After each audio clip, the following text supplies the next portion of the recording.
প্যারাময় সুন্দর একটা বিকাল কাটালাম। প্যারাময় কেন বললাম সেটা শুধুমাত্র যাদের ঘরে ছোট বাচ্চা আছে তারাই জানে। কোথাও বের হতে গেলে নানান ঝামেলা, বাচ্চাদের রেডি করাও, নিজে রেডি হও, দরজা জানালা চেক করো, লক করো, তার উপর আবার দুইজনই লেদুকেদু, একজন নিউবর্ন একজনের টডলার। এই যে টডলার বেবির অবস্থা দেখতে পাচ্ছেন, নিউবর্ন তো যেমন তেমন, যেখানে শোয় সেখানে শুয়ে থাকে। হ্যাঁ, একটু কান্নাকাটি করে মাঝে মধ্যে, হাত পা ছোড়াছুড়ি করে, কিন্তু এখনো তার পিছনে ছোটাছুটি করা শুরু হয়নি। আমি জানি আমার এই ব্যস্ততাময় কষ্টকর সময়গুলো খুব বেশি দিন থাকবে না, কারণ বাচ্চারা খুবই দ্রুত বড় হয়। এই তো সেদিন আহনাফকে কোলে নিয়ে এই বাসায় উঠলাম, আর দেখতে দেখতে আহনাফ এখন স্কুলে পর্যন্ত যায়। ভাবা যায়?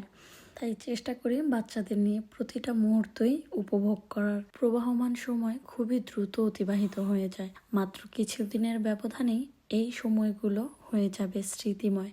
তখন এই সময়গুলো স্মৃতির পাতায় হাত রাখতে হবে। তাই এখন বর্তমানটাকে যত সুন্দরভাবে উপভোগ করব, বর্তমানটাকে যত সুন্দর করতে পারবো, স্মৃতিগুলো তত বেশি মধুময় হবে। যায় দিন ভালো, আসে দিন খারাপ। এই যে সময়টা পার করতেছি, এইটাই ভালো সময়। আস্তে আস্তে যত বয়স বাড়বে, যত সময় যাবে, খারাপ সময়ই আসবে। টেনশন, চাপ, বার্ধক্য সবকিছু ঘিরে ধরবে। তো তখন স্মৃতির পাতা উল্টে যাতে একটু প্রশান্তি পাওয়া যায়, সেই জন্য বর্তমানটাকে যতটা সম্ভব সুন্দর করা যায়। এই যে বাচ্চাদের নিয়ে ছোট ছোট ব্যস্ততাপূর্ণ সময়গুলো কাটাচ্ছি, এটা যে শুধু আমার কাছে বা আমাদের কাছে স্মৃতি হয়ে থাকবে এমনটা কিন্তু নয়, বাচ্চাদের কাছেও এই দিনগুলো স্মৃতি হয়ে থাকবে। ব্রেনের কোনো এক কোনায় আবসা ঝাপসা হয়ে থাকলেও এই স্মৃতিগুলো থাকবে। তাই স্মৃতিগুলোকে মধুময় আর শান্তিপূর্ণ করতে বর্তমানটাকে অবশ্যই সুন্দর করা প্রয়োজন, সুন্দরভাবে অতিবাহিত করা প্রয়োজন। অতীতটা যেন বাচ্চাদের কাছে ভয়ার্ত বিভীষিকাময় না হয়। এমন যেন না হয় যে বাচ্চারা বড় হয়ে অতীতটাকে মনেই করতে চায় না। যাই হোক, আজকে বের হওয়ার কোনোই প্রোগ্রাম ছিল না, বাট ছেলেটা এত মর্জি করতেছিল ঘুম থেকে উঠে বিকেলে যে না নিয়ে পারলাম না।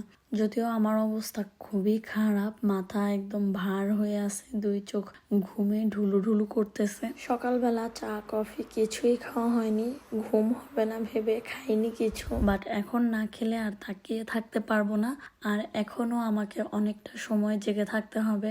এখন মাত্র বিকেল 5টা, আমাকে এখনো রাত্র 10টা 11টা পর্যন্ত জেগে থাকতে হবে।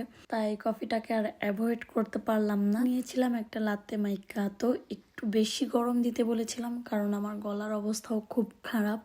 আমাদের এখানে সিজন চেঞ্জ হচ্ছে, যতই ঠান্ডা বাড়বে আমার গলার অবস্থা ততই খারাপ হবে। তাই একটু বেশি গরম কফি নিলাম যাতে গলাটা একটু আরাম পায়। আর এখন আহনাফকে খেলতে দিয়ে আমি বসে বসে কফিটা এনজয় করছি। কফিটা শেষ করে আমরা মা ছেলে মেয়ে সবাই মিলে খুবই সুন্দর একটা বিকেল কাটালাম। আহনাফের পাশাপাশি আনাবিয়াও এনজয় করেছে।